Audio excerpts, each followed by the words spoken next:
don't know when your next gig's going to be. You don't know if at that gig you're even going to make any money. So you have to really love doing it because there's no other reason to do it.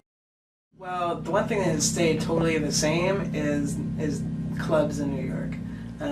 They continue not to really care about what music they put on. It's really just about building a bar tab and getting cover charges in the door. So, you know, the idea of just like barnstorming a club and making the best impression you can no matter what's going on around you, that hasn't changed at all. There's a lot of just like putting blinders on and just trying to put on the best rock show you possibly can. In terms of like the scene and goals and stuff, you know, the music industry has definitely totally imploded since 2001. I think there was a lot more sense of, back then, a lot more sense of, oh, the goal is to get a deal, whereas now that's not so much the reality anymore. But I think that's a positive change, because now there's a lot more of a premium on interacting individually with people who will listen to you in person or on the internet. So I think that's been a positive change. It's his birthday.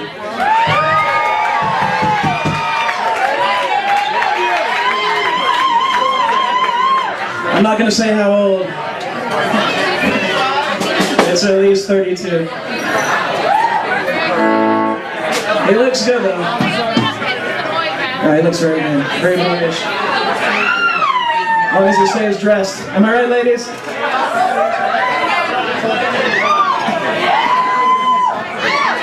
Yeah, he knows.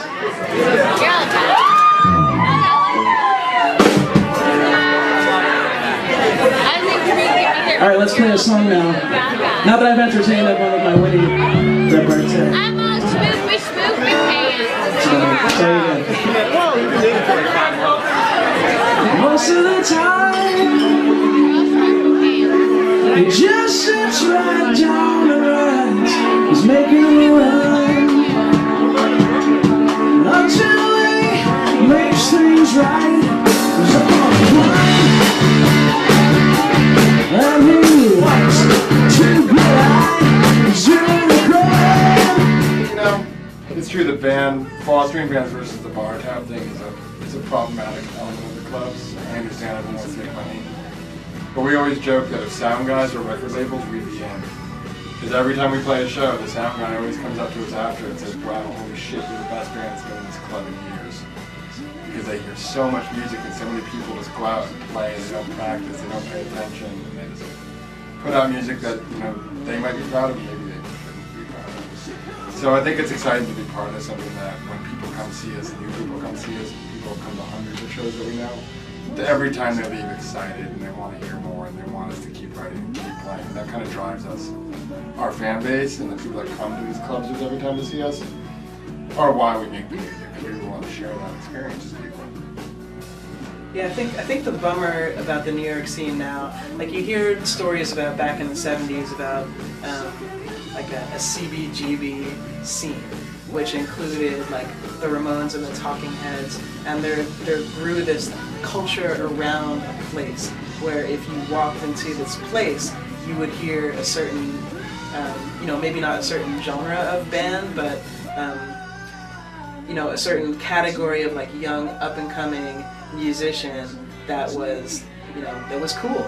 And the people that would go to see that turned into a thing, and they supported the bands who played there, who became a thing, and it just turns into this self-sustaining, you know, cool scene. Whereas last Saturday night we played a venue where before us was like a kind of a funky wedding band type of sound, Yeah, and the band after us, white R&B, and the band after us was heavy metal. And there's just no, you know, that's not a scene, that's just people bringing in their fans one after the other. And that's in a, you know, a legendary venue where, again, back in the 70s, like, you know, Donny Hathaway and Bob Dylan were making live records in that club. So that's a huge change for the Works, is that venues aren't, you know, they're playing a short game now. They're not trying to become scenes in and of themselves. They're just trying to get in as many bands in the night as possible. Yeah, really, I mean, that really is pretty much almost every show that we play in Manhattan. And it's kind of crazy to think about how, at least in this locale, how saturated the market is, because there's lots of clubs that we haven't even played, but even amongst the clubs that we have played, these clubs have to put on 3 to 4 bands a night, 6, maybe 7 nights a week, and you know, maybe the bigger ones will get like a touring band, like 2, 3 bands out of the week, and so the rest of it's just this like massive influx of just every conceivable style of music piled on top of each other. And you know, the idea of like creating a scene, or getting in on a scene, or even sustaining a scene. I mean, the challenge for us has been to play shows with bands that our fans would stick around after us to even bother listening to. And it's we've got close to the mark a couple times, but it's a challenge. Yeah, it's remarkable the amount of bands that are out there, that it's hard to find a band that you love. I think we used to go on Tuesday nights, we'd go look at Time Out in New York, and we'd find the band with the silliest name and go see them and cross your fingers, because that's kind of how it is. It's like shooting a barrel and hoping you hit the fish. I think that's why it's important to be unique and stand out, so when someone does see you that was there to see someone else, they stay and they want to hear more of you. I think that's how we've slowly built our fan base up, is by taking other people's fans and being like, oh, we came to see our friend's band, we saw you guys kicked ass, how do I see more of you, can I have a CD? I think that's how you kind of have to organically grow your own personal scene now. Whereas, like you were saying, back in the day, the scene's just, you know, bars fostered. CBD was just proud to break the Ramones. There's no more of that pride in the bar and booking agency. It's how much money we can make in that weekend. Yeah, the scene is the internet now. You know, that's where people find music, because it's so tough to do it live. Yeah, it's true. There are which sucks, because we're the ones playing live music, but we get it. You know? And please grab a CD from one of us after the show. Grab anything you want.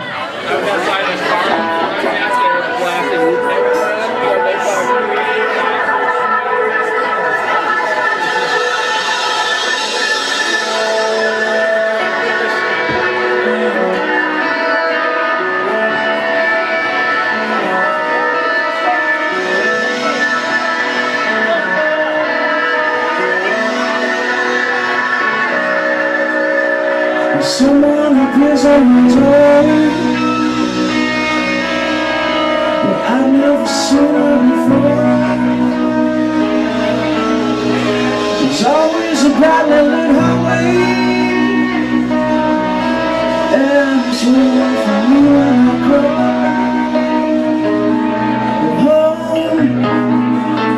Ooh, when do you get to reach again?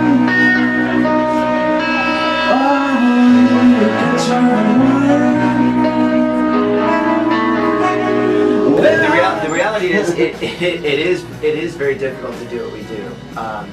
You know, both on a technical and an emotional level. but we love doing it. That's the thing. Is that we couldn't. You know, like, I mean, you know, even when you bust your ass to even, you know, be ready to go in front of an audience and play, to have songs written, to have CDs ready to hand out, to, you know, to schlep your gear into Manhattan and set up and play a show, and, you know, that like one table in the back corner with 4 people that never heard of you before, that paid to get in, and now have your CD. And even though, like, you're not gonna be, you know, putting a down payment on a house because of that, it still makes it all worthwhile somehow, in some weird, sick way. Like, at the end of the day, we're artists. You know, we're pretty smart dudes. We've obviously thought way too much about, you know, is there a way we can squeeze some money out of this? And we're still not sure if there is. So the goal here is just trying to make cool art, and when people see that and appreciate it, that's the payoff.